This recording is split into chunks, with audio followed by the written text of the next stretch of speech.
Warahmatullahi wabarakatuh. Shalom, Om Swastiastu, Namo Buddhaya, Salam Kebajikan. Selamat pagi Bapak Ibu dan juga rekan-rekan mahasiswa semuanya. Bagaimana kabarnya pagi ini? Pasti luar biasa, nggih. Baik, hari ini kita akan bersama-sama mengikuti kuliah pakar. Ya, sambil menunggu pemateri, kita akan melakukan pembukaan dahulu. Pembukaan pertama, kita sama-sama akan menyanyikan lagu Indonesia Raya, kemudian akan dilanjutkan dengan himne Universitas Anwar Medika.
Dilanjutkan dengan himne Universitas Anwar Medika.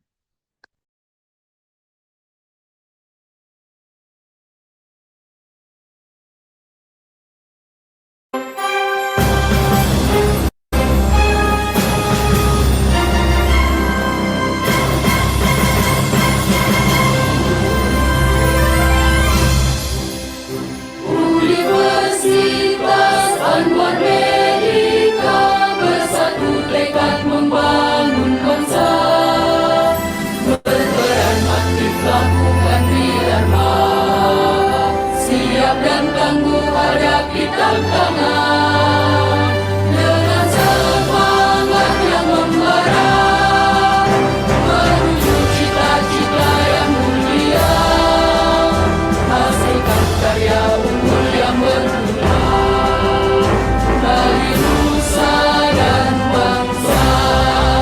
Tiada ragu, tiada bimbang, masa depan yang cerah, semua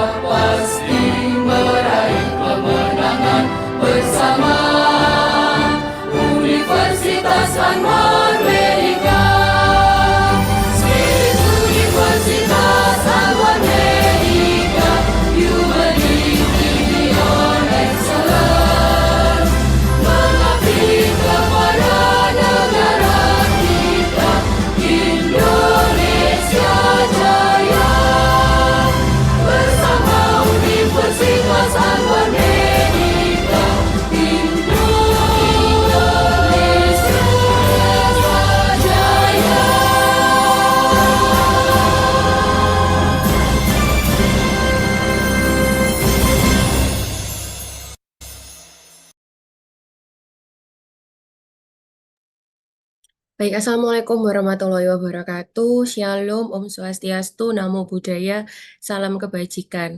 Selamat pagi bagi Bapak Ibu sekalian dan juga adik-adik mahasiswa D3 Farmasi dan juga S1 Farmasi. Recording in progress.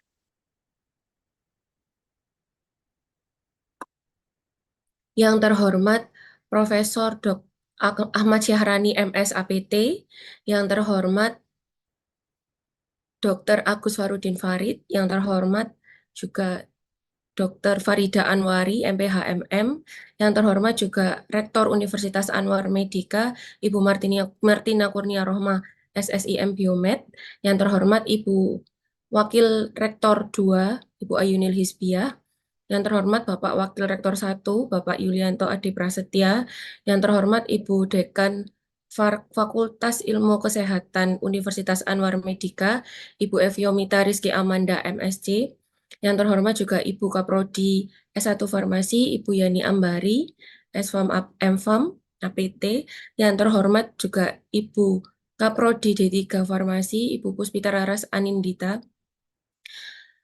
yang terhormat juga dosen S1 Farmasi dan juga dosen D3 Farmasi, dan juga yang kami kasihi adik-adik S1 Farmasi dan juga D3 Farmasi yang mengikuti kuliah pakar hari ini. Syukur Alhamdulillah hari ini kuliah pakar dapat terlaksana dengan judul Drug Delivery System berbasis obat bahan alam yang diselenggarakan oleh program studi S1 Farmasi Fakultas Ilmu Kesehatan dengan pembicara Bapak Dr. Apoteker Sentot Purwadi SSI MT dari PT Hisamitsu Pharma Indonesia selaku General Manager. Baik, tanpa mengulur waktu lagi, saya akan memberikan waktu kepada Ibu Kaprodi S1 Farmasi, Bu Yani Ambari, untuk bisa memberikan sambutan. Kepada Ibu Yani Ambari, waktu dan tempat dipersilakan.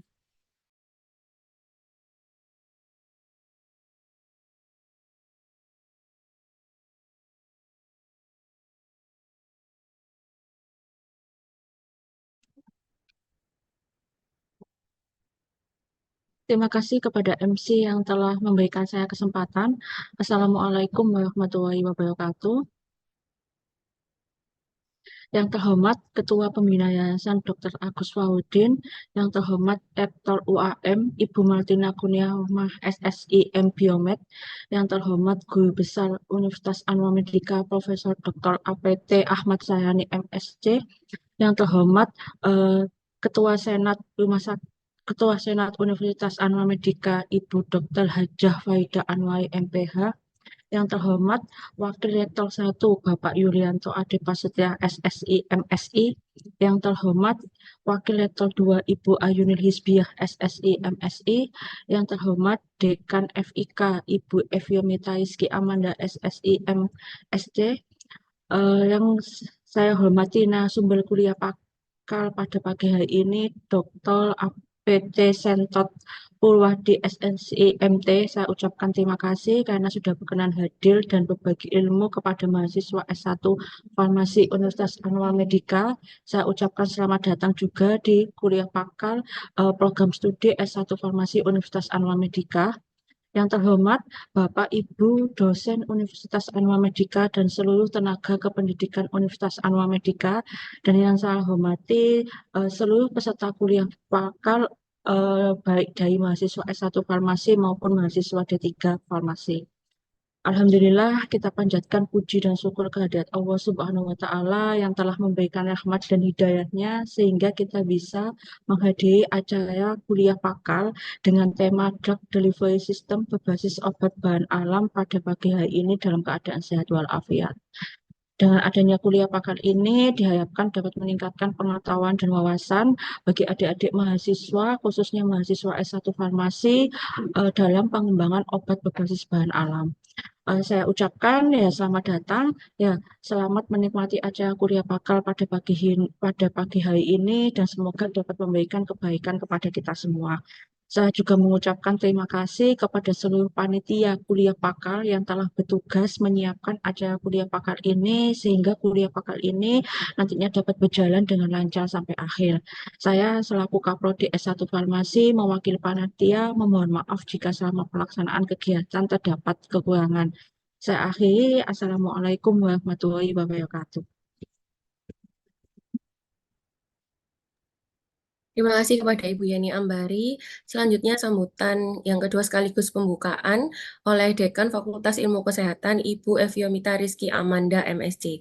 Kepada Ibu Eviomita, waktu dan tempat disilakan. Baik, terima kasih Bu Marti. Bismillahirrahmanirrahim. Assalamualaikum warahmatullahi wabarakatuh. Selamat pagi, Om Swastiastu, Namo Buddhaya, dan salam kebajikan. Kepada yang saya hormati, Ketua Pembina Yayasan Rumah Sakit Anwar Medika, Bapak Dr. Agus Fahrudin Farid. Yang saya hormati Ketua Yayasan Rumah Sakit Anwar Medika, Bapak DRS Haji Abdul Ghafur. Yang saya hormati Ibu Ketua Senat, Ibu Presiden BPH, dan Ibu Rektor Universitas Anwar Medika, Ibu Martina Kurnia Rohma beserta jajarannya.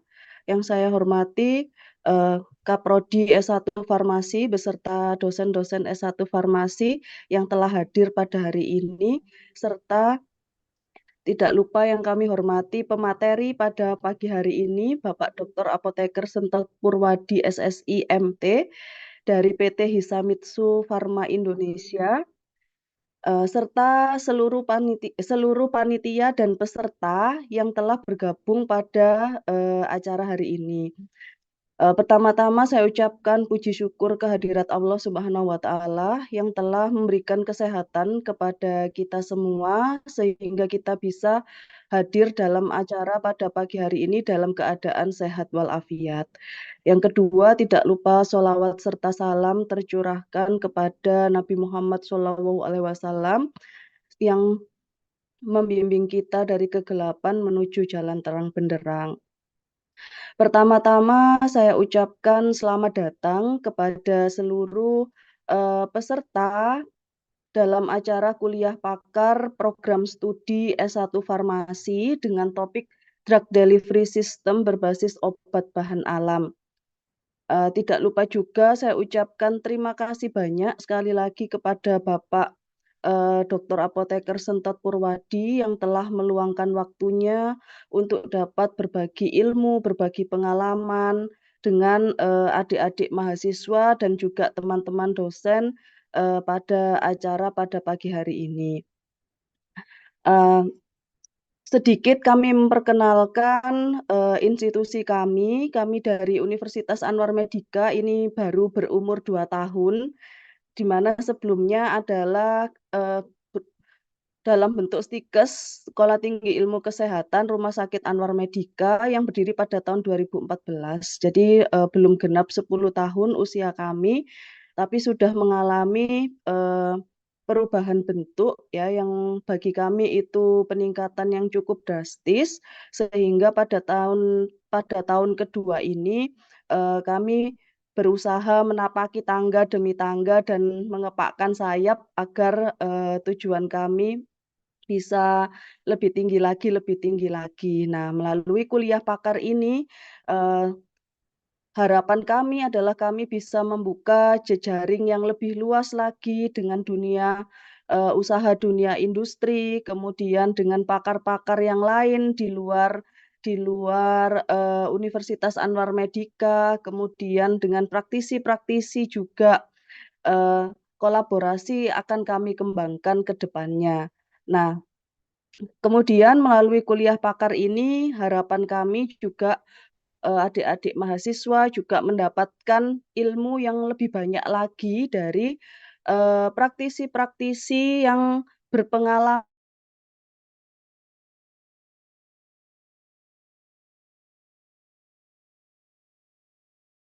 di luar pada berseri dengan berbagai topik dan dari mulai industri, klinis dan lain sebagainya. Nah, harapannya selain dari ilmu di perkuliahan, nanti adik-adik mahasiswa mendapat insight yang lebih ya daripada pihak luar yang memang berpengalaman di lapangan. Seperti itu. Saya ucapkan sekali lagi terima kasih dan selamat menjalankan seminar pada pagi hari ini. Semoga acara pada pagi hari ini lancar dan teman-teman semua peserta maupun mahasiswa dan dosen mendapatkan ilmu yang bermanfaat. Dengan ucapan Bismillahirrohmanirrohim, acara kuliah pakar pada pagi hari ini resmi saya buka.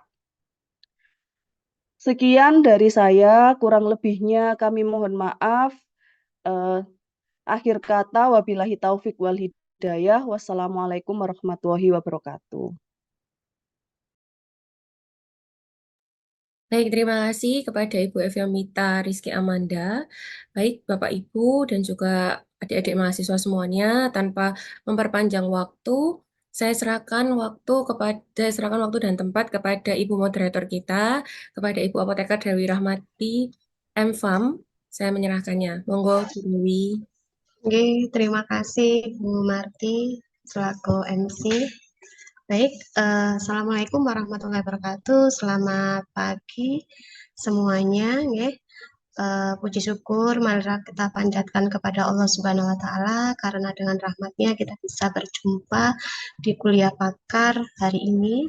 Selamat datang kepada narasumber dan peserta yang telah menyempatkan hadir dalam kuliah pakar yang dengan temanya yaitu Drug Delivery System berbasis bahan obat alam.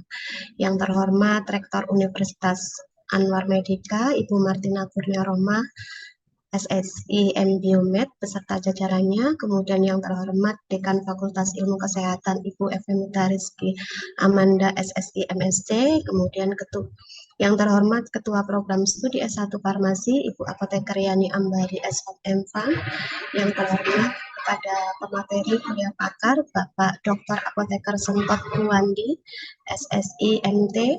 Selamat datang Bapak. Terima kasih Bu. Pada kesempatan kali ini saya Apoteker Dewi Ramawati S.Farm M.Farm selaku moderator akan memandu acara kuliah pakar selama kurang lebih 1,5 jam ke depan. Sebelumnya saya akan membacakan kurikulum vitae dari Bapak Sentot Purwandi SSI MT.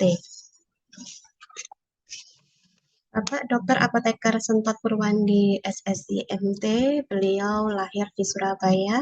Beliau adalah manajer umum dari PT Hisamitsu Pharma Indonesia. Kemudian latar belakang pendidikan beliau S3 program doktoral ilmu farmasi Universitas Airlangga. Kemudian beliau S2 atau Magister Teknologi Industri di ITACH. Kemudian profesi apoteker beliau di Universitas Airlangga dan S1 Universitas Airlangga juga menempuh di program S1 farmasinya. Kemudian pengalaman mengajar beliau yaitu di Universitas Airlangga, mengajar di program studi profesi apoteker, kemudian juga beliau pernah mengajar di Universitas Surabaya. Kemudian beliau juga mengajar di Universitas Katolik Widya Mandala dan UIN Malik Ibrahim, yaitu di program studi apoteker. Untuk pengalaman kerja beliau, saat ini beliau merupakan general umum ya, manajer umum di perusahaan farmasi Jepang ya. Dimulai sejak tahun 2018 sampai sekarang. Kemudian beliau juga pernah bekerja di PT Natural Laboratorium Prima dan Quantum ya, atau Birno Pharma Group. Kemudian beliau juga manajer produksi ya di perusahaan farmasi Amerika Serikat. Kemudian beliau juga sebagai manajer produksi perusahaan farmasi juga. Kemudian beliau juga kepala produksi perusahaan farmasi di Jerman. Kemudian beliau juga sebagai supervisor produksi di perusahaan farmasi nasional. Kemudian beliau juga pernah sebagai asisten manajer produksi di perusahaan farmasi nasional dan perusahaan farmasi Inggris sebagai perwakilan medis. Wah, luar biasa nggih, CV dari Bapak Sentot nggih. Baik, untuk menyingkat acara pada kuliah pakar hari ini, waktu saya persilakan kepada Bapak Sentot Purwandi.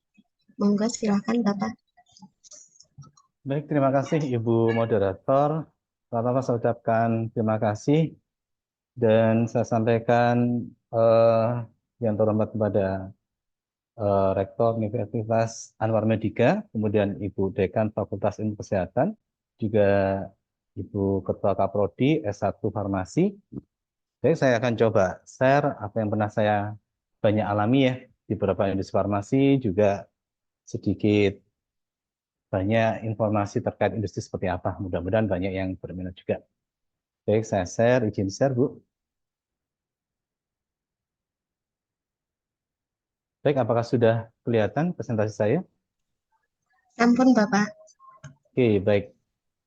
Jadi, terima kasih juga untuk Bu Marti ya, diberi kesempatan untuk bekerja sama atau share knowledge ke teman-teman di Universitas Anwar Medika. Jadi berikut adalah materi saya terkait dengan drug delivery system untuk berbasis bahan alam ya. Baik.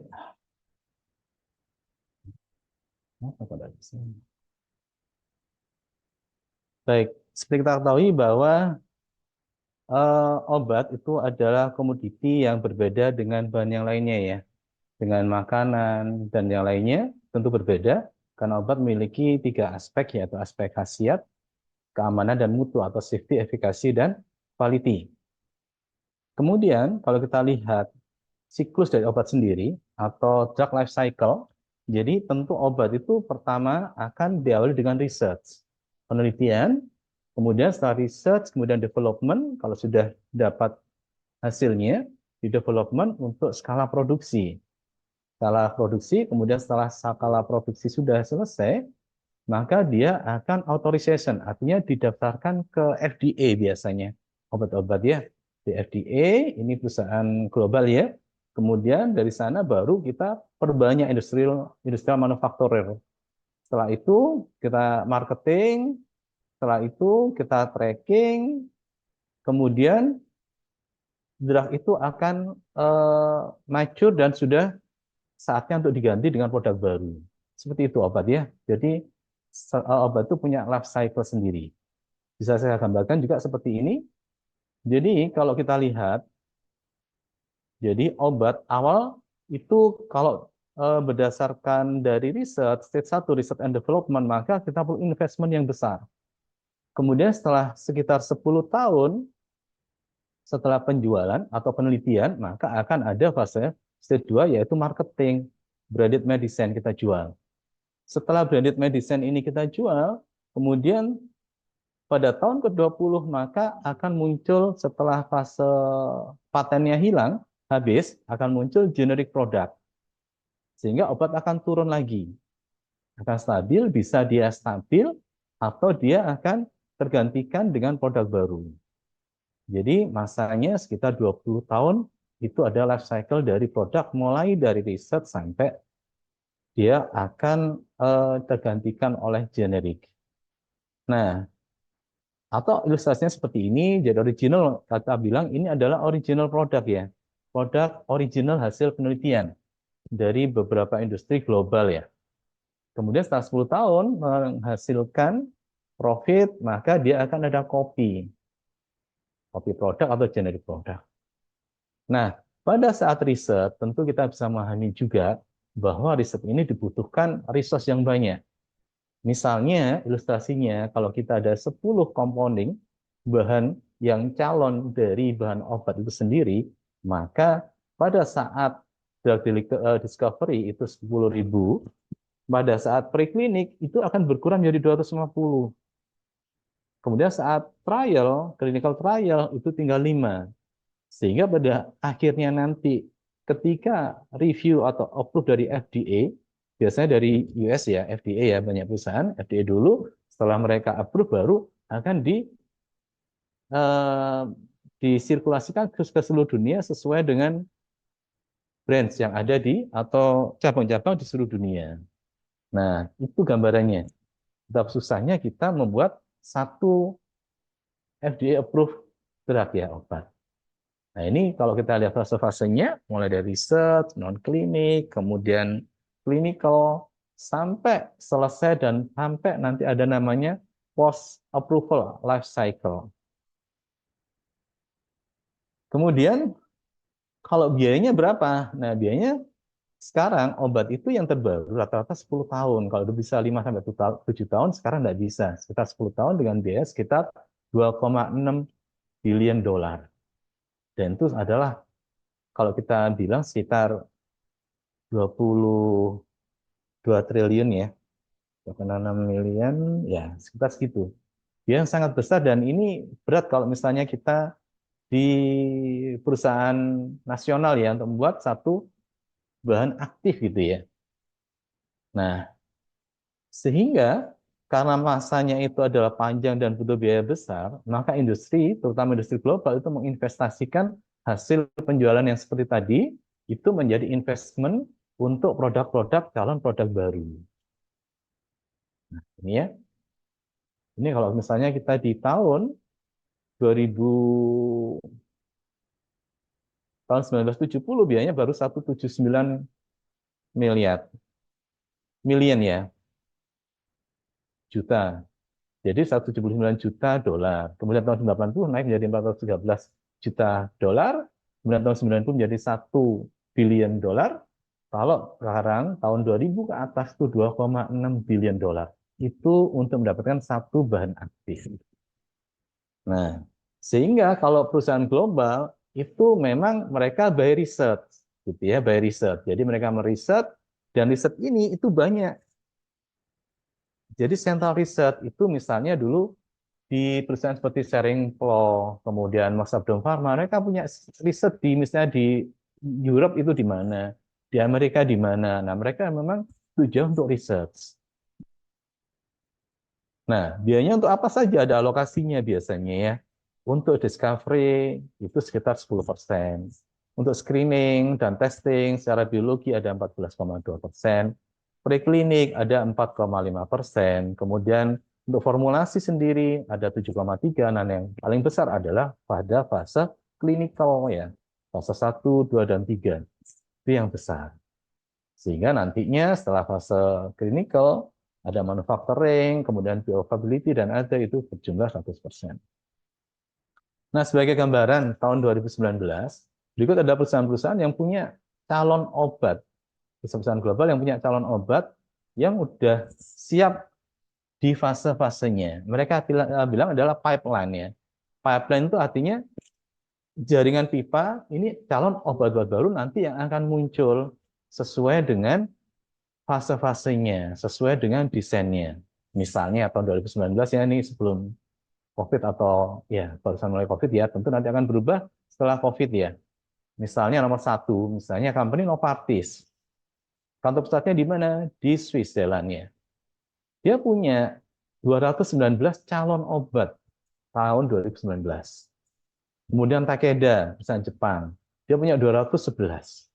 Kemudian Johnson & Johnson punya 208, AstraZeneca 194, sampai berikutnya ada Sanofi, Roche, Glaxo, Merck, Pfizer, dan Eli Lilly. Jadi perusahaan-perusahaan seperti ini, perusahaan global ini mereka hidup dari research.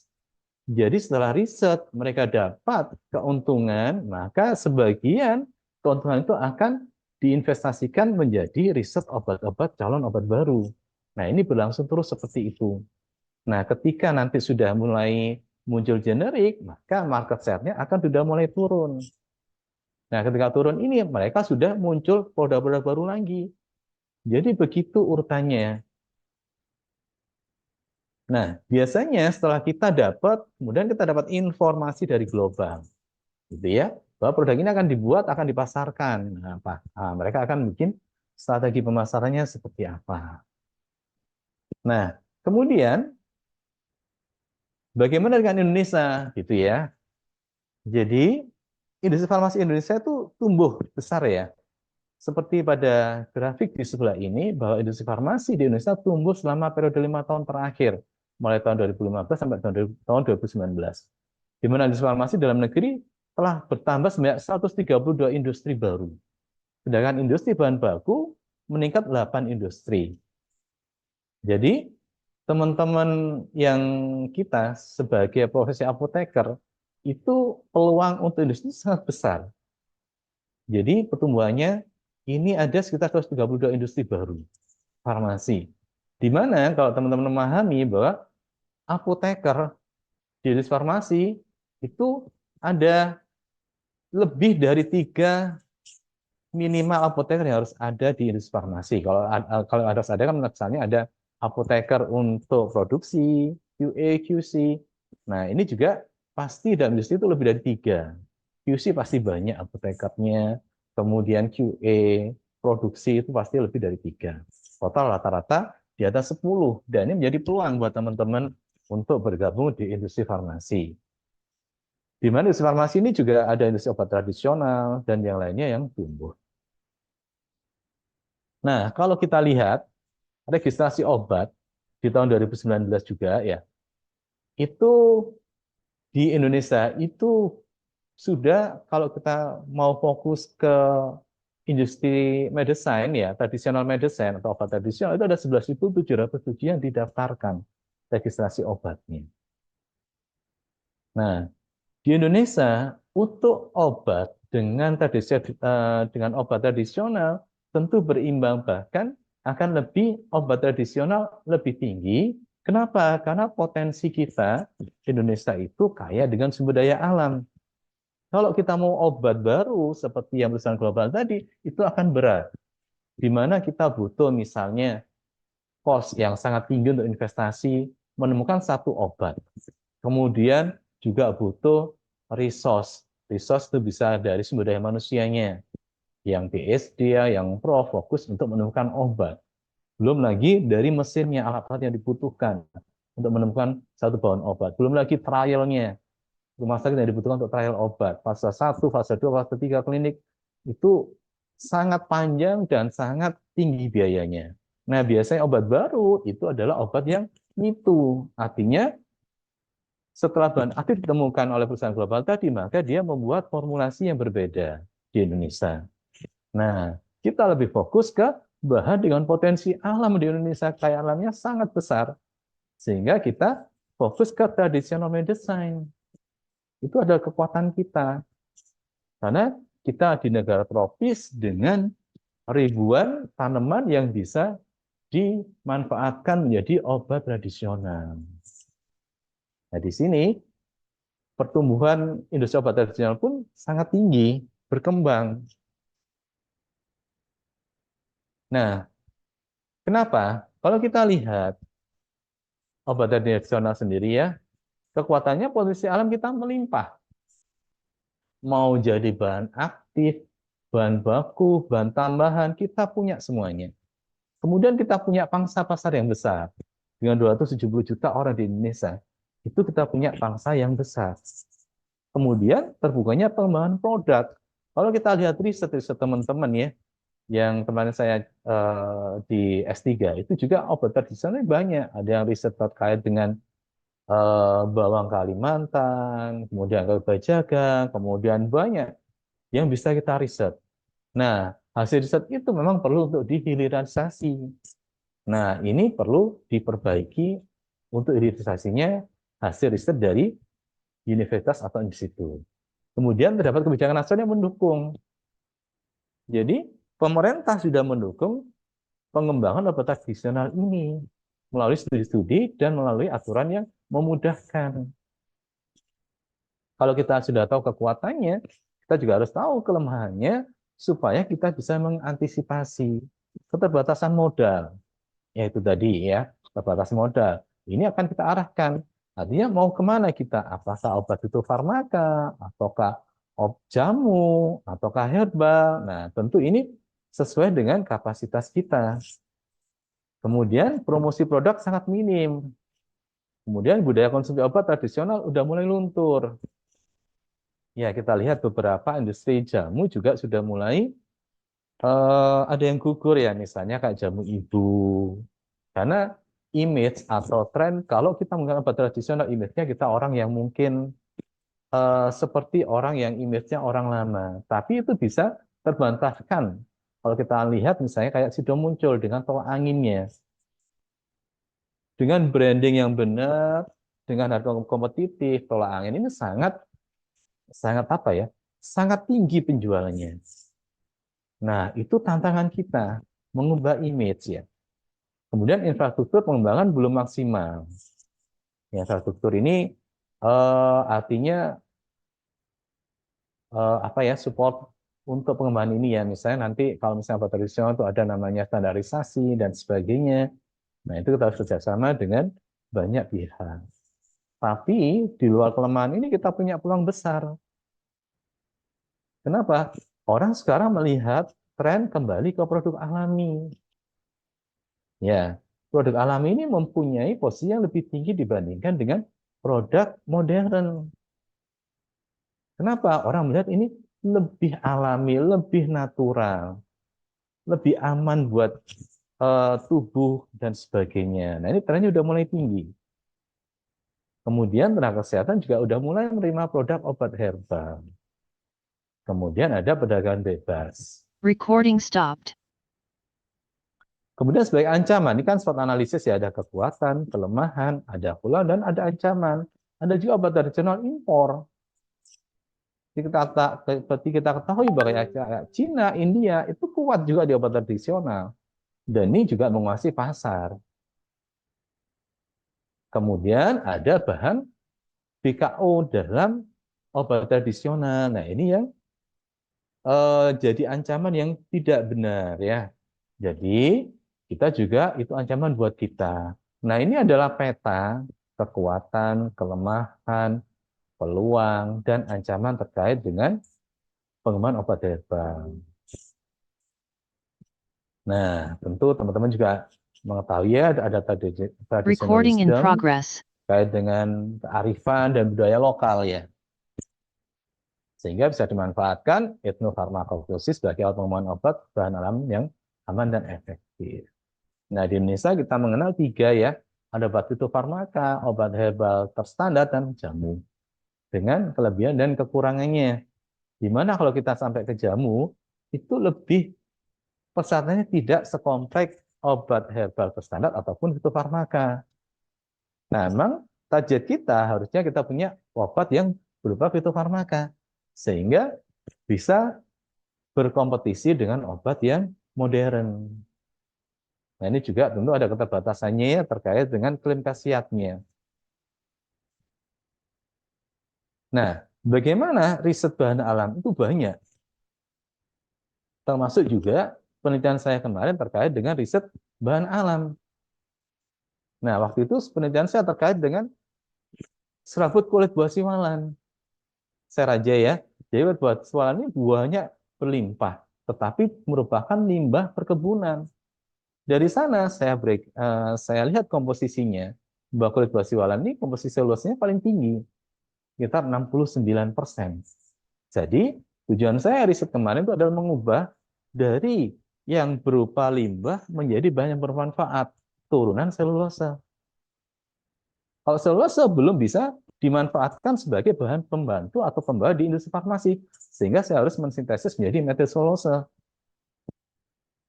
Nah, nanti kalau udah metil selulosa, dia bisa sebagai bahan pengikat, kemudian thickeners, emulsifier, dan sebagainya bisa kita gunakan. Sebagai implementasinya, saya akan memformulasikan hasil sintesis saya ini dalam bentuk patch atau koyo, di mana memang sekarang saya bekerja di industri farmasi yang bergerak di bidang patch.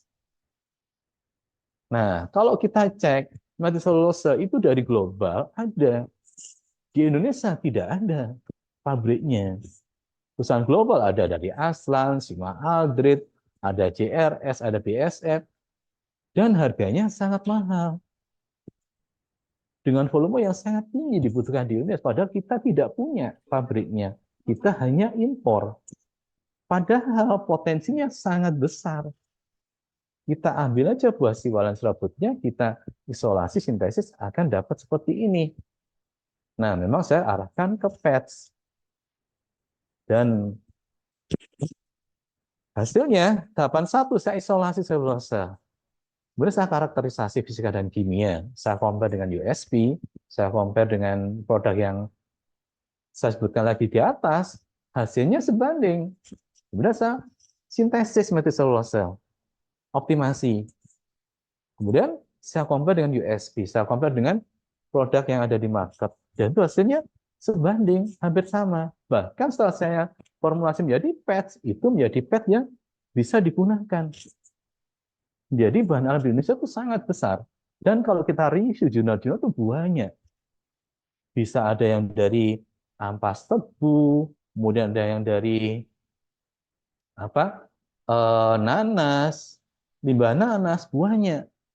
Dan itu ada potensi dari kita, bumi Indonesia yang ada di daerah tropis.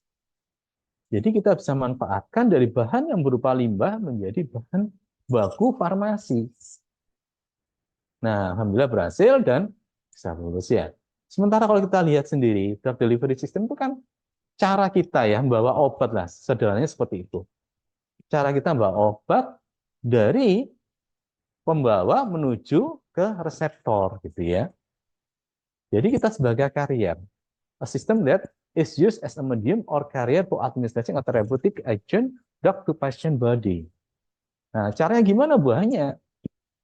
Ya, bisa pakai bukal, oral, pulmonary, transdermal, okular, nasal, sublingual, vaginal, anal, dan sebagainya.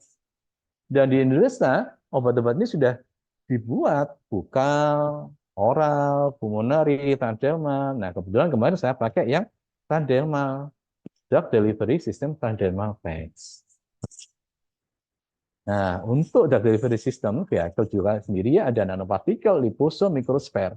Kita bisa pilih salah satunya. Nah, tentu kalau kita bilang nanopartikel, itu ukurannya adalah 100 sampai 500 nanometer. Berapa sih nanometer? 1 nanometer. Ibaratnya kita punya penggaris yang panjang itu ya, penggaris sentimeter. Ada satuan terkecil namanya milimeter ya. Nah, 1 milimeter itu kalau dibagi dengan 1000, itu namanya mikro. Nanti 1 mikro dibagi 1000 lagi, itu menjadi nano. Nah, sehingga ini sangat kecil dan tidak bisa dilihat dengan kasat mata. Nanopartikel memiliki larutan yang meningkat. Kenapa? Biologi garis meningkat karena ukurannya yang kecil, luas permukaannya lebih besar.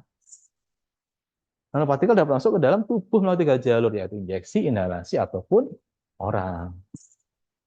Nah, biasanya nanopartikel ini untuk obat-obat kanker, karena dia mempunyai target, sel target yang diharapkan dia menjadi reseptor yang selektif.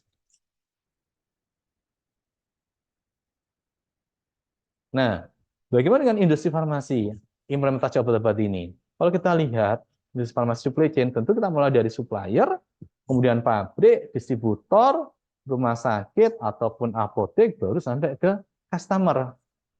Itu ada flow-nya. Nah, saat ini kita fokus ke factory. Di pabrik ya, di mana nanti di factory itulah kan dibuat obat-obat beserta risetnya.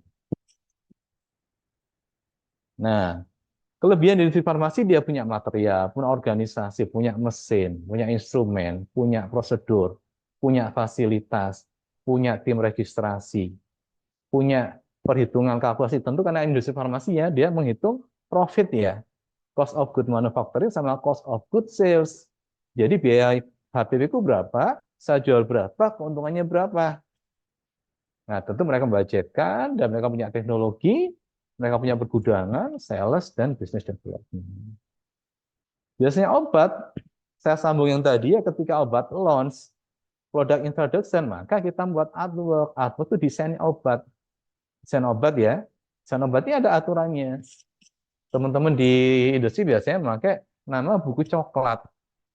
Aturan tentang artwork. desain label itu seperti apa, leaflet itu seperti apa, besarnya, fontnya seperti apa, itu ada di artwork semuanya. Setelah artwork siap, kemudian kita registrasi, maka demand atau kebutuhan dari marketing muncul. Sales order kita terima, kemudian kita beli material, kita inspeksi, QC, produksi, rilis, baru kita shipment. Nah, ini adalah menyambung yang tadi setelah riset. Maka obat akan dibuat dengan cara seperti ini urutannya. Nah, teman-teman bisa berkontribusi di mana? Di industri bisa, di produksi, quality, QA. Tugasnya masing-masing beda tentunya ya. Untuk quality adalah dia ambil sampel sesuai dengan sesuai dengan cara mengambil sampel yang baik. Ya bisa pakai military standar dan sebagainya. Kemudian proses produksi, kemudian proses rilis ada QA. Kemudian shipment atau distribusi. Ini juga ada apotekernya sekarang distribusi ya. Nah, untuk itu kita APJ ada di produksi, QA/QC, dan mereka tidak boleh saling membawahi. Di antara tiga area ini pun ada banyak yang bisa kita lakukan. Ada di PPIC, ada di logistik, gudang. Itu butuh apoteker memastikan bahwa bahan baku, bahan aktif juga stabil saat penyimpanan.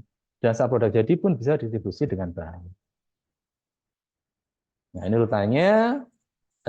Biasanya ada material handle atau petugas gudang, kemudian staging menyiapkan bahannya, kemudian ada dispensing, kemudian manufacturing, ada primary. Oke, biasanya seperti itu. Jadi material datang, kemudian diterima oleh gudang, kemudian diinspeksi, testing, kemudian direview oleh QA, kemudian setelah rilis baru bisa digunakan.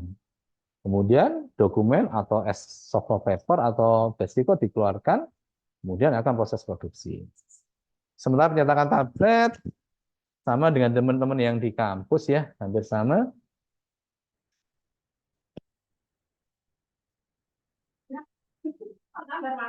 Alhamdulillah baik. Hah?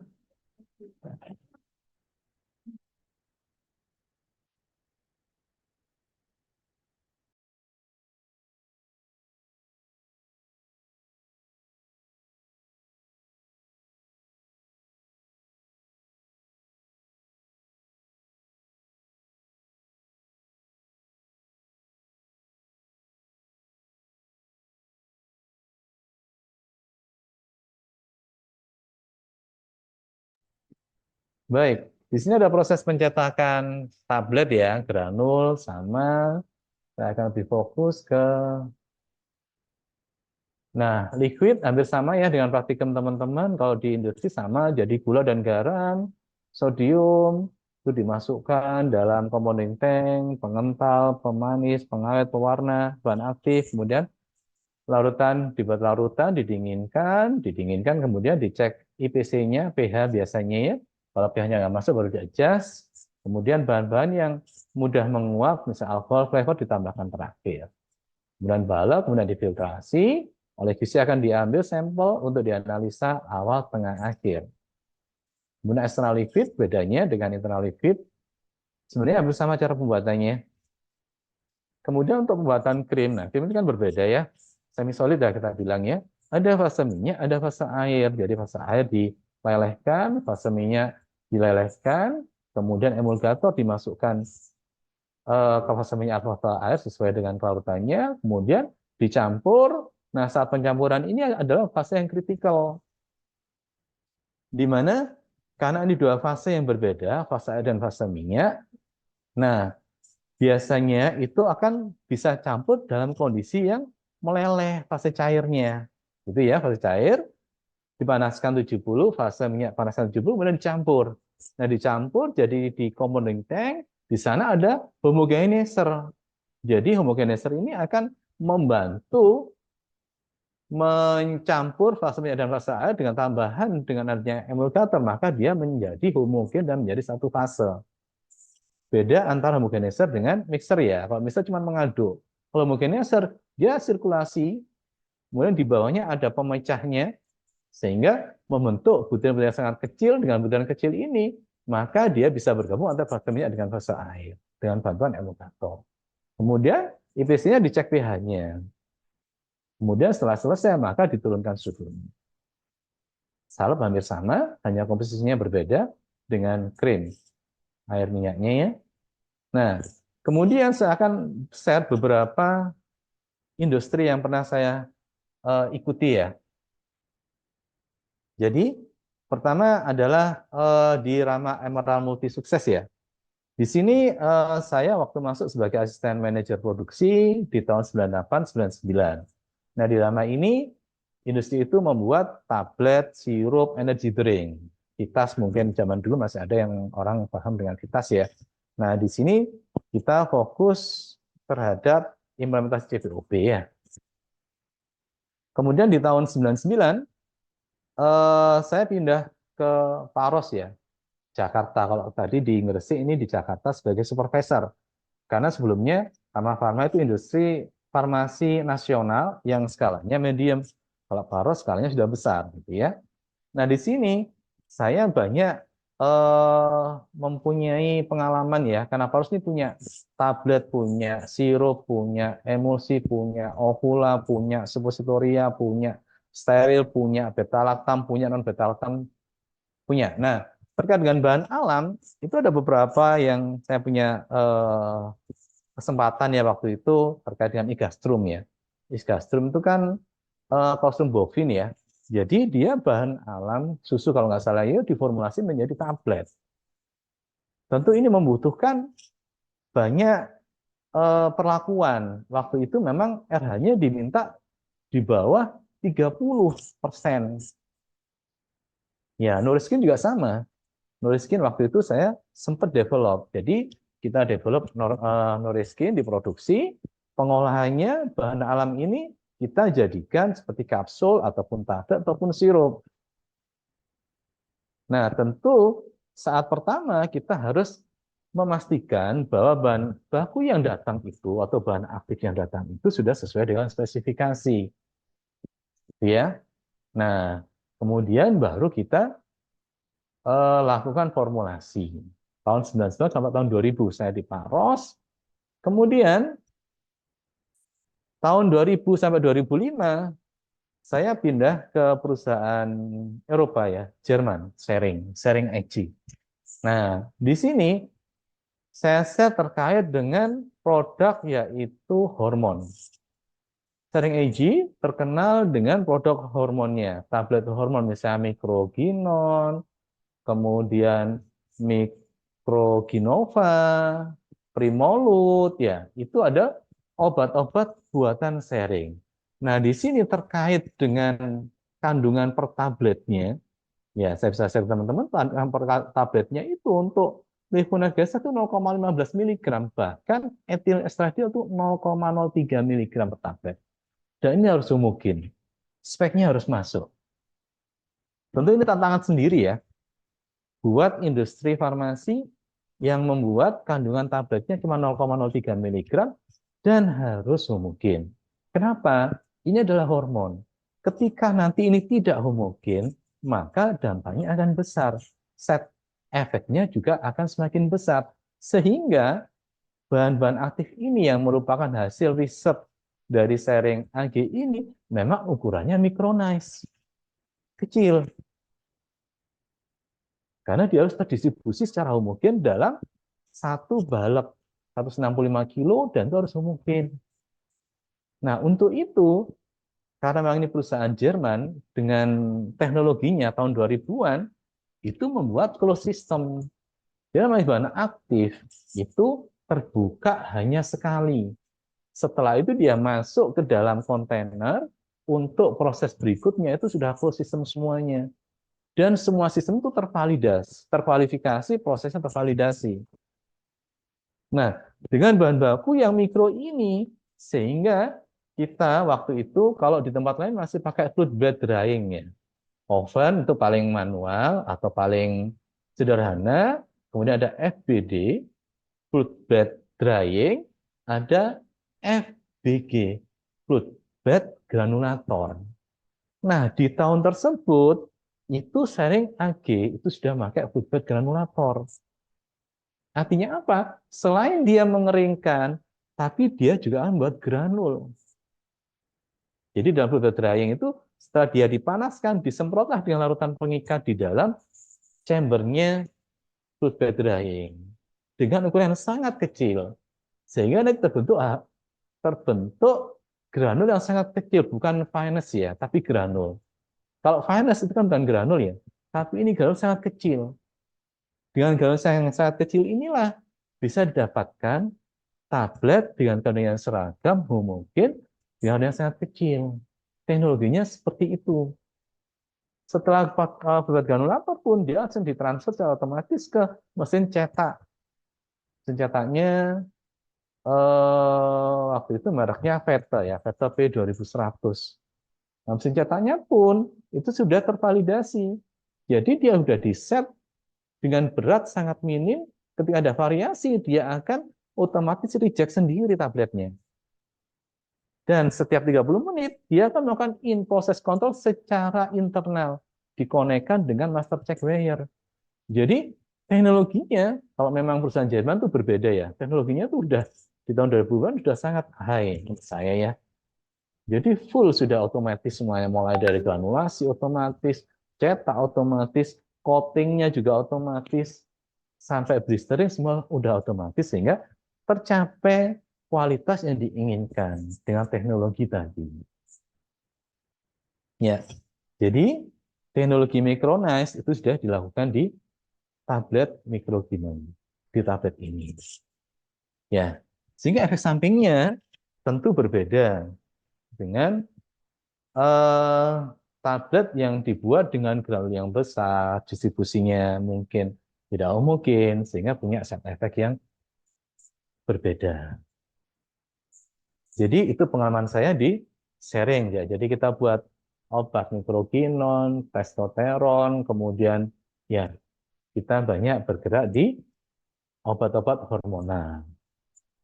Nah, dia punya slogan biasanya industri besar itu ya, making medicine work gitu ya. Jadi membuat obat itu bisa berfungsi dengan jalinan seperti pita laba-laba itu ya. Nah, 2000 sampai 2005 saya bekerja di sana.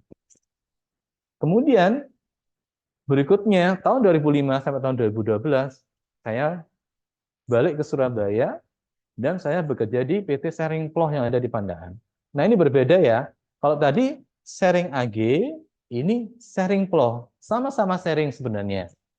Jadi kalau ceritanya Sharing ini dulu adalah satu industri yang ada di Jerman, di Berlin ya.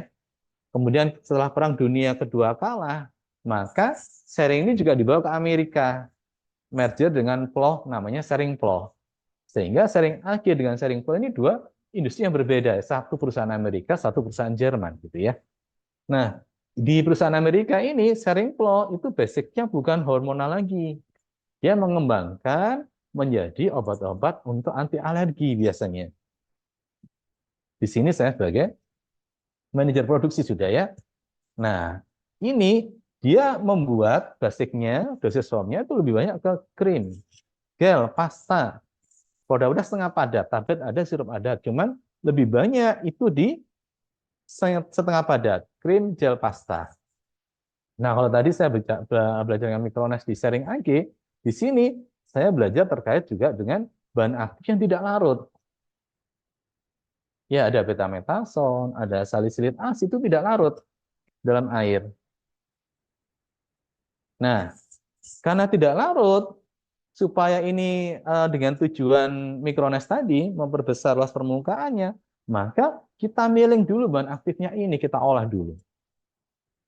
Jadi biasanya bahan aktif ya, betametason itu ya, akan kita tambahkan dengan namanya bahan pembawa, bisa cetosterol alkohol dan sebagainya.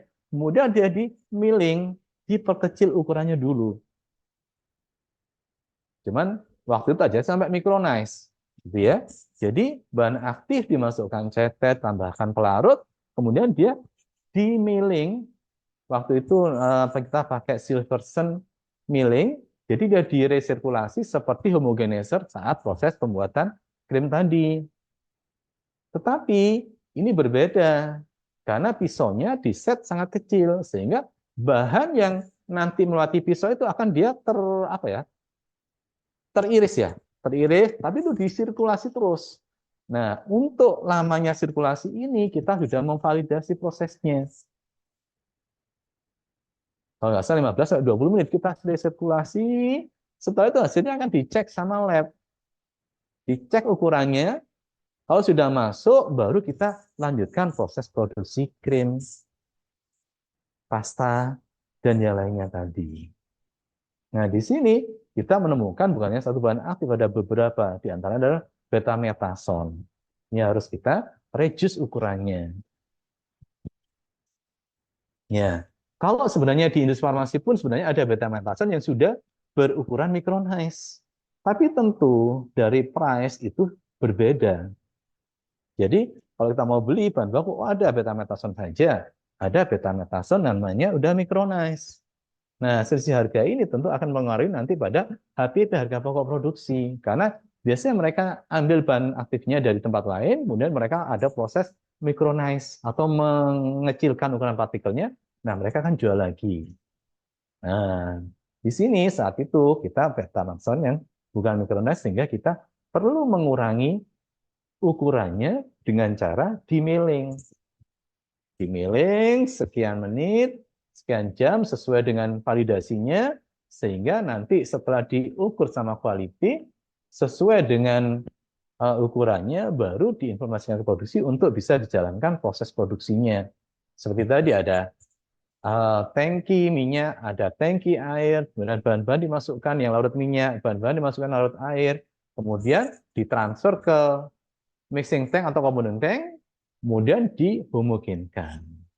Setelah homogen, baru diturunkan suhunya sudah turun, baru ditransfer ke holding tank untuk disimpan.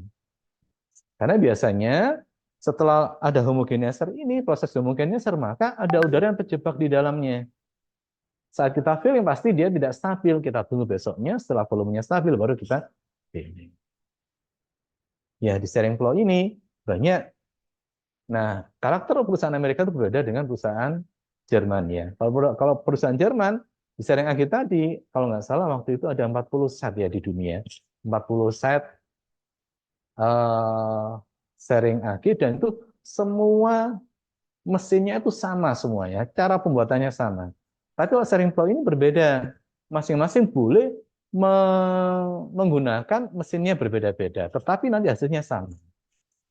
Itu karakternya dari sharing flow. Ya, kemudian tahun 2012, sharing flow dibeli atau diakuisisi oleh MSD, Merck Shabdong Pharma. Nah, sehingga sharing flow berubah menjadi MSD yang dipandang itu, Merck Shabdong Pharma.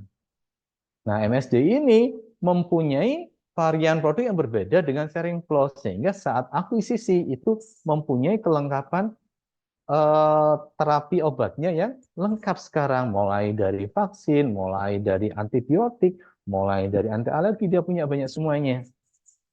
Nah, di sini ada beberapa produk yang masuk, tapi sebagian besar adalah tablet, Vytorin dan sebagainya, sementara untuk vaksin itu impor, tidak dibuat di kita. Nah, itu selama tahun saya bekerja, sudah sekitar 5 tahun ya, saya bekerja di industri farmasi Merck Shabdong Pharma, ini juga perusahaan Amerika. Kalau tadi sharing flow itu peringkatnya 9 terbesar di dunia waktu itu ya, MSD itu peringkat 6, lebih tinggi. Nah, kemudian tahun 2017, saya pindah ke Natura. Ada beberapa alasan yang memang saya pindah ke Natura, karena pertama ya tentu saya belum pernah bekerja dengan bahan alam. Saya belum pernah bikin obat dari bahan alam. Nah, di sini selain tentu posisi juga naik, nah ini ada challenge gitu ya. Kita bisa belajar gimana sih bahan alam. Kalau saya obat modern sudah, kemudian hormon sudah, kemudian krim ointment memahami. Nah, ini saya masuk ke Natura. Memang posisi saya karena posisi waktu itu plan direktur ya. Jadi detailnya saya kurang memahami, tapi secara garis besar karena saya membawahi produksi, QA, QC, saya juga mengetahui. Di sini saya belajar terkait dengan pembuatan bahan alam. Ekstrak cair, ekstrak kental, ekstrak kering, kemudian pembelian bahan alamnya, pencarian sumber daya alamnya, misalnya jahe di Jawa, di Sumatera, dan sebagainya, pengolahannya, prosesnya, ada proses ekstraksi, maserasi. Nah, itu. Setelah dapat dari ekstraknya, itu biasanya kita jual ya.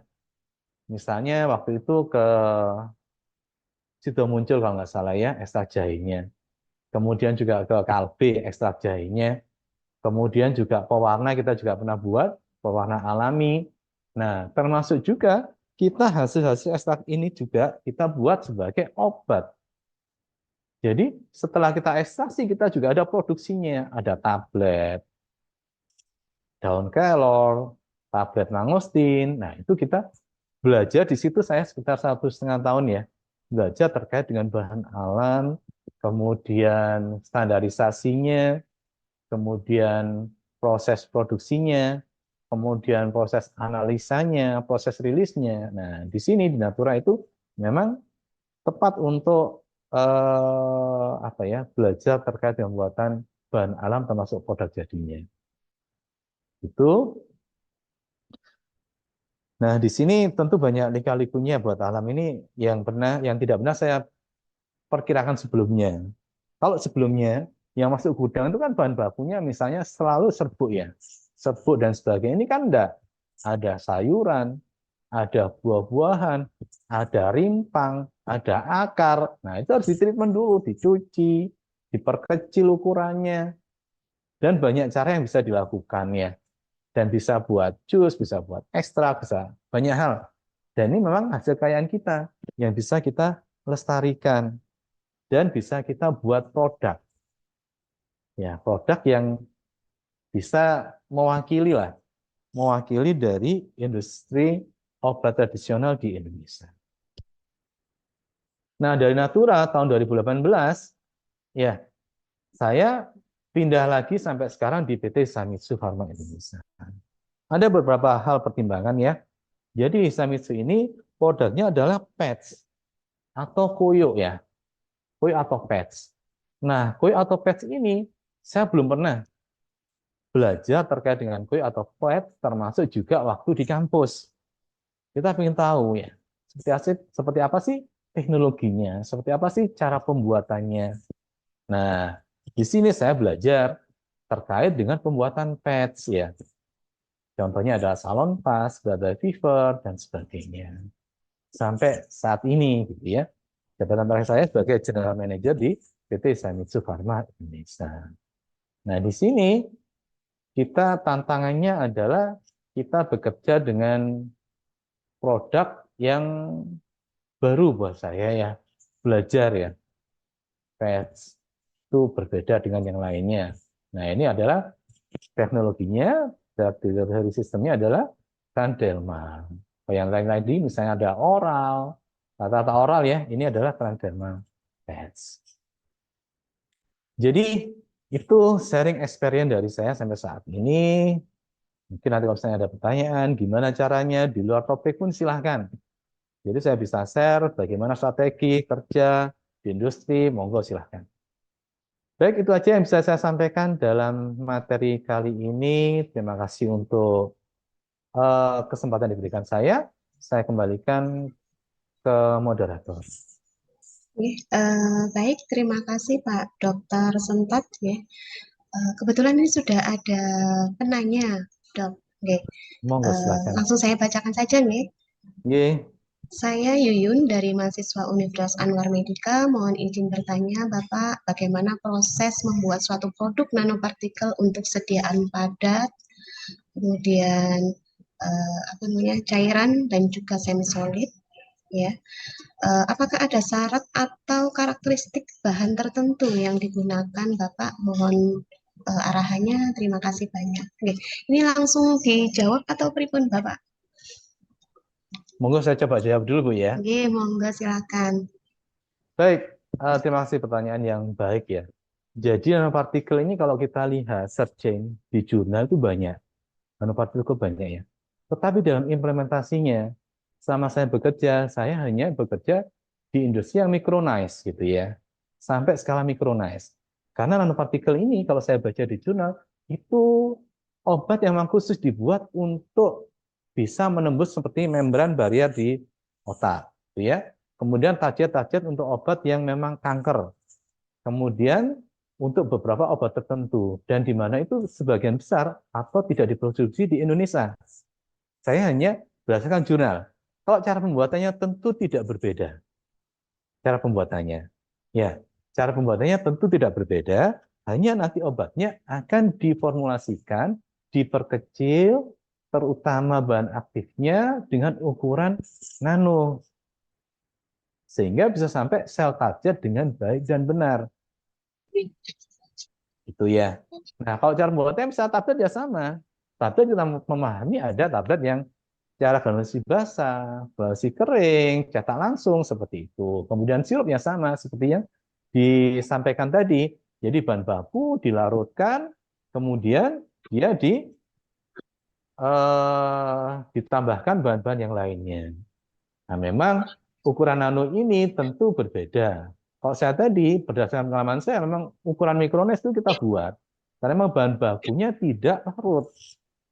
Gitu ya, tidak larut, kita buat ukuran mikrones, sehingga setelah didapatkan bahan baku mikrones, kita campur sehasil dari apa ya implementasi itu berdasarkan jurnal dan berdasarkan hasil riset dari internal kita itu bisa memberikan efek yang baik.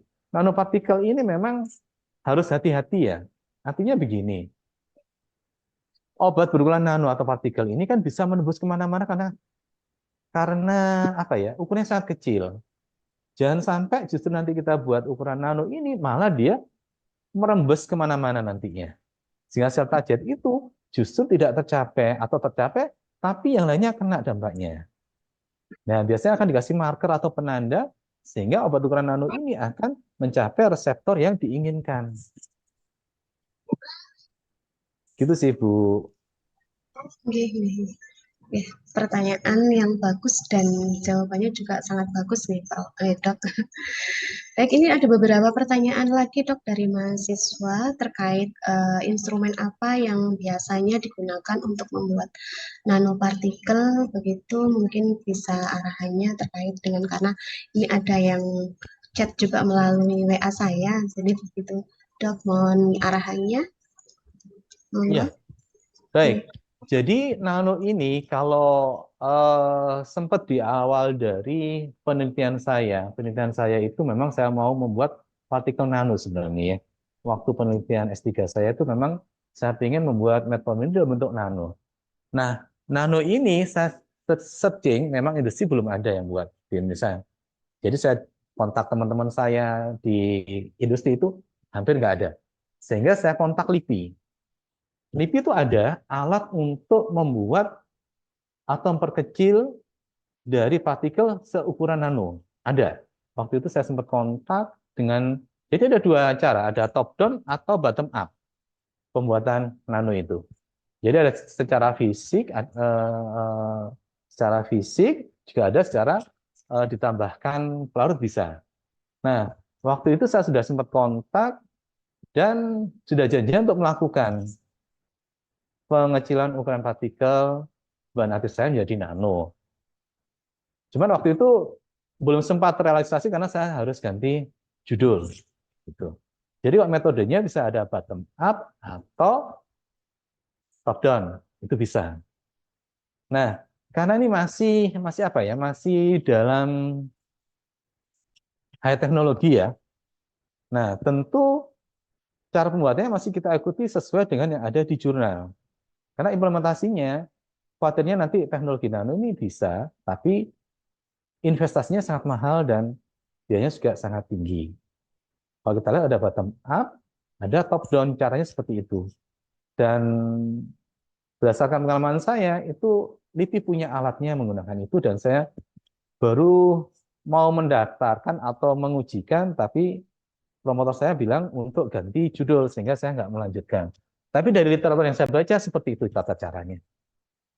Kemudian teman-teman industri juga saya tanyakan, memang industri farmasi di saat ini memang belum.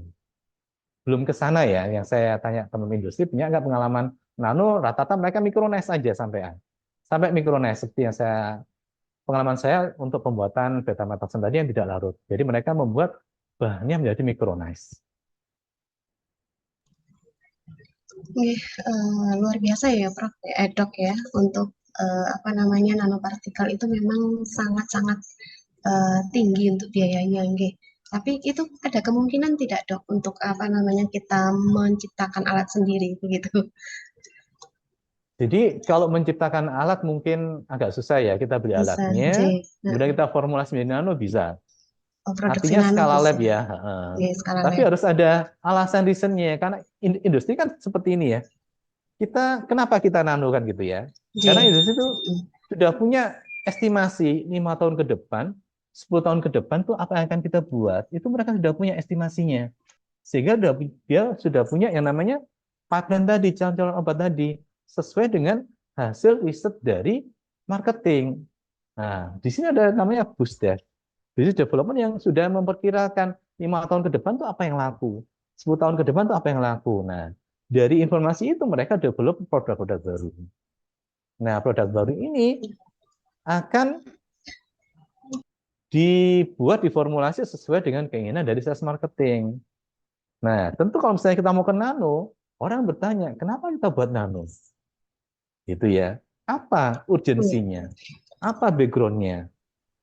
Kenapa kita bikin nano? Apakah memang kita butuh sesuatu obat yang memang harus spesifik ke sel targetnya kankernya seperti ini? Gitu ya. Nah, dari rangkaian itu, tentu industri akan memperkirakan kalau kita buat nano ya, tentu investasinya sekian. Kemudian prosesnya seperti apa? Kemudian analisanya seperti apa? Kemudian apakah ini dengan saya tampilkan teknologi nano itu laku nggak nanti di market, di pasaran? Nah, karena by the end nanti industri akan berpikir COGS-nya keuntungan saya berapa? Kecuali untuk ini ya, untuk apa? Badan penelitian ya misalnya kayak BRIN mungkin bisa. Tapi industri harus ada approval dari itu tadi. Dari beberapa, misalnya dari pemegang saham, dari BOD, dari direktur, sehingga ketika dia ada usulan nano, dia kan ini kenapa harus nano gitu. Kalau memang ini bagus, ada alasan, dan memang bisa menimbulkan efek yang sangat baik, karena memang sebenarnya nano itu ditujukan seperti itu ya, karena ukurannya sangat kecil, kemudian probabilitasnya bisa meningkat, efek sampingnya juga bisa dikendalikan. Nah, itu perlu dilakukan kajian dulu, sehingga bisa memastikan meng-ensure bahwa industri mau melakukan seperti itu. Gitu sih. Nggih, nggih. Nggih, baik, Dok. Terima kasih penjelasannya, Dok. Ini tadi sudah dari Mbak Andira ya, izin bertanya tadi sudah saya sampaikan ke Dr. Sentot nih. Kemudian satu lagi, Dok, terkait dengan apa namanya untuk bahan alam dari ekstrak, apakah membutuhkan proses yang panjang untuk mencapai DDS tersebut, Dok? Nih, mohon arahannya Baik. apa? Oke, terima kasih. Baik, terima kasih. Jadi pengalaman saya, ekstrak itu kan menyesuaikan dari yang dibutuhkan untuk formulasi obatnya. Ya, misalnya tablet, ya ekstrak itu akan biasanya dia akan dilarutkan, dicairkan, dan biasanya kalau untuk lebih homogen, dia akan diikutkan kelarutan pengikatnya disemprotkan. Ya, dia dicampur, diaduk, kemudian dicopeng, dihancurkan lagi. Nah, biasanya tidak, kalau perlakuan terhadap bahan aktifnya tidak ada masalah. Jadi sama mengikuti. Kalau bahan bakunya biasanya juga misalnya bentuknya kan rata-rata powder ya, tablet itu ya. Nah, powder bahan bakunya itu kalau memang bisa langsung dihomogenkan, bisa. Kalau enggak biasanya dia dilarutkan dulu dalam larutan pengikat. Nah, larutan pengikat itu ada sedikit-sedikit ke dalam basis tabletnya atau basis granulnya, sehingga dia bisa terdistribusi dengan homogen dan rata dalam granulnya, sehingga tabletnya juga homogen. Nah, bagaimana dengan sirup dan sebagainya? Apalagi sirup, memang dia bisa larut lebih gampang. Dimasukkan saja, tapi biasanya tentu ada pengenceran. supaya bahan aktif ini bisa homogen. Ya, pengenceran bisa tambahkan air, bisa ditambahkan yang lain, sehingga dia bisa lebih volumis dan masuknya tidak terlalu konsentrat. Itu. Semisal juga sama. Bahan misalnya kayak kita bikin suspensi ya. Saya dulu pernah bikin suspensi terkait dengan magasida. Bahannya itu kan justru bukan seperti ekstrak, tapi seperti bongkahan-bongkahan seperti itu. Nah, nanti supaya homogen, kita pakainya homogenizer, bukan mixer. Beda ya, kalau misalnya nanti obatnya tuh larut, kita pakai mixer, nggak ada masalah karena dia larut. Kalau dia tidak larut, ataupun dua fase, ataupun suspensi, ya kita pakai homogenizer, karena prinsip kerjanya berbeda antara mixer dengan homogenizer. Kalau mixer cuma mengaduk, homogenizer tidak, dia menghomogenkan. Jadi terbentuk suatu aliran dari bawah ke atas nanti didorong lagi ke dalam. Nah di dalam itu ada pemecahan fase atau pemecahan partikel menjadi lebih kecil. Nah sehingga dengan sirkulasi itu kan jadi homogen. Terkait dengan bahan baku nggak ada masalah. Sama dengan treatment dengan bahan yang lainnya untuk obat. Karena bahan baku obatnya ada yang bentuk powder, ada yang bentuk cair, ada yang bentuk setengah padat, bahkan ada yang bentuk padat. Terima kasih Pak Dokter. Ini cukup jelas nih terkait dengan bagaimana tadi ya bahan alam atau dari bentuk sediaan ekstrak tadi ya membutuhkan proses yang panjang atau tidak itu tinggal tergantung dari pemecahan partikelnya yang sangat kecil nih Pak Dokter nih. Baik, ini satu pertanyaan lagi Pak Dokter, ada dari Mbak Tiara. Dia mahasiswa Universitas Anwar Medika. Mohon izin bertanya bagaimana manfaat nanoteknologi dalam pembuatan obat-obatan tersebut. Terima kasih. Mohon arahannya Pak Dokter. Ya, terima kasih pertanyaan yang bagus ya. Karena nanoteknologi ini kan berkembang ya. Bisa ke kosmetik, bisa ke obat, bisa ke hal yang lainnya. Memang dengan ukuran nano ini kita berharap bahwa obat itu bisa mencapai target dengan lebih baik, sehingga bisa meningkatkan bioavailability-nya dengan baik. Nah, teknologi nano ini sebenarnya sangat menarik ya kalau mau diimplementasikan. Nah, tentu dengan kelebihan tentu juga ada resiko yang bisa ditimbulkan. Ya, resikonya. Kalau misalnya dia nanti dengan teknologi nano, dia bisa merembes ke organ lainnya. Itu juga harus kita perhitungkan.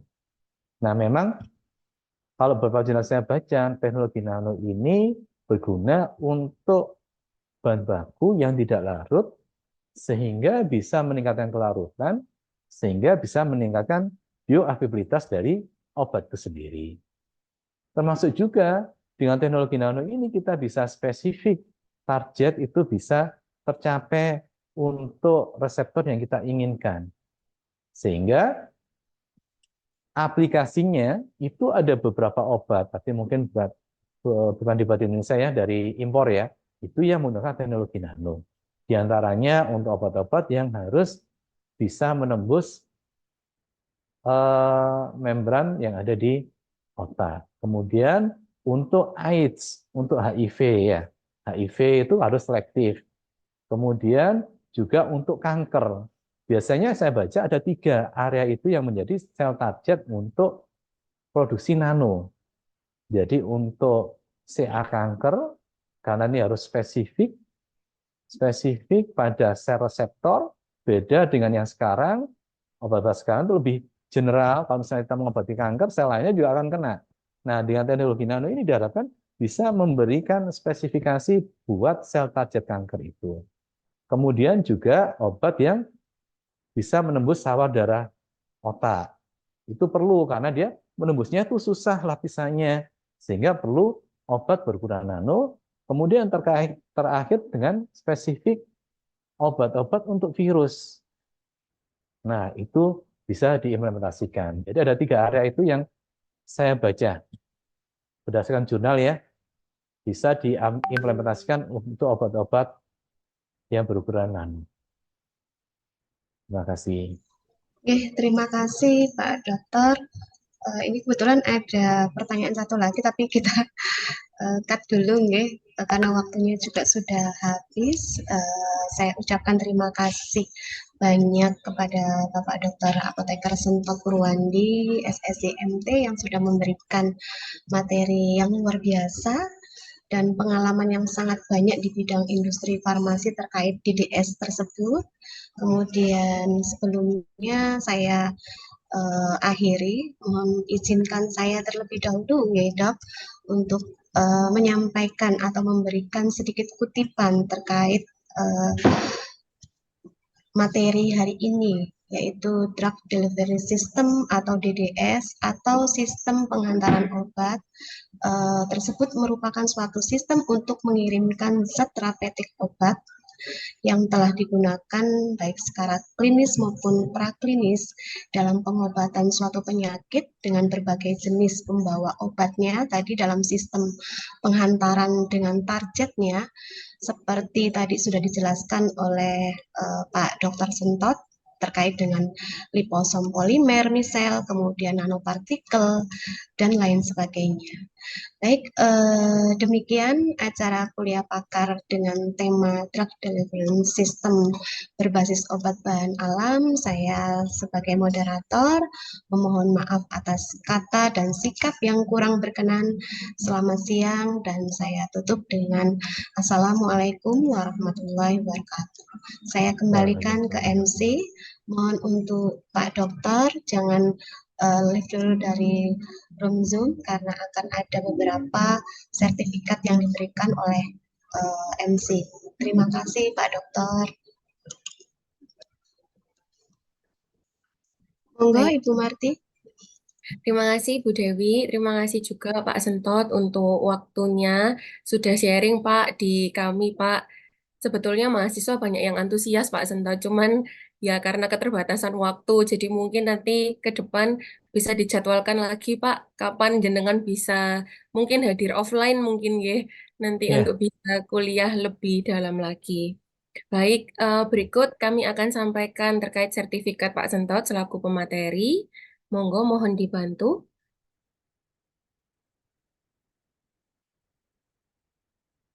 Matur nuwun kepada Bapak Dr. Apoteker Sentot Purwandi, SSIMT, atas waktu dan juga ilmu yang sudah diberikan kepada kami. Sangat membekali kami, Pak. Terutama kami juga sebagai dosen-dosen merasa di-recall kembali, Pak, ilmunya, Pak. Dulu yang sempat disampaikan mungkin di S2 juga. Jadi kami matur nuwun atas kehadiran Bapak, juga atas waktu yang diberikan. Berikut adalah sertifikat untuk jenengan, mohon diterima Pak. Dan mungkin nanti ke depan ada titipan dari Bu Rektor Pak untuk bisa melakukan MOU dengan PT Hisamitsu. Jadi ke depan mungkin bisa lebih banyak lagi sharing-sharing ilmu yang akan diberikan oleh jenengan ke Universitas Anwar Medika. Gitu Pak Sentot. Matur nuwun Pak Sentot. Baik, baik, Bapak makasih. Matur nuwun, Pak. Baik, Bapak Ibu, terima kasih atas kehadiran Bapak Ibu semuanya dari rektorat, dari dekanat, dan juga dari prodi. Kebetulan di sini yang mengikuti tidak hanya prodi S1 Farmasi, tapi juga dari D3 Farmasi. Terima kasih juga untuk rekan-rekan dosen maupun rekan-rekan tendik, dan juga rekan-rekan mahasiswa yang hadir. Akhir kata, untuk kuliah pakar pada hari Sabtu ini kita akhiri bersama. Wabillahi taufik wal hidayah. Wassalamualaikum warahmatullahi wabarakatuh. Waalaikumsalam Waalaikumsalam. Terima warahmatullahi kasih Mbak Marti. wabarakatuh. Terima kasih. Matur nuwun, Waalaikumsalam Terima Pak kasih warahmatullahi Pak Terima kasih Dr. wabarakatuh. semuanya. Sentot. Sampai jumpa. Izin lift ya. Nggih, Pak. Matur Terima nuwun. kasih. Selamat Oke, siang. matur Assalamualaikum nuwun Pak warahmatullahi Dokter. wabarakatuh. Selamat siang. Tenung Pak Waalaikumsalam Sumpah. warahmatullahi wabarakatuh.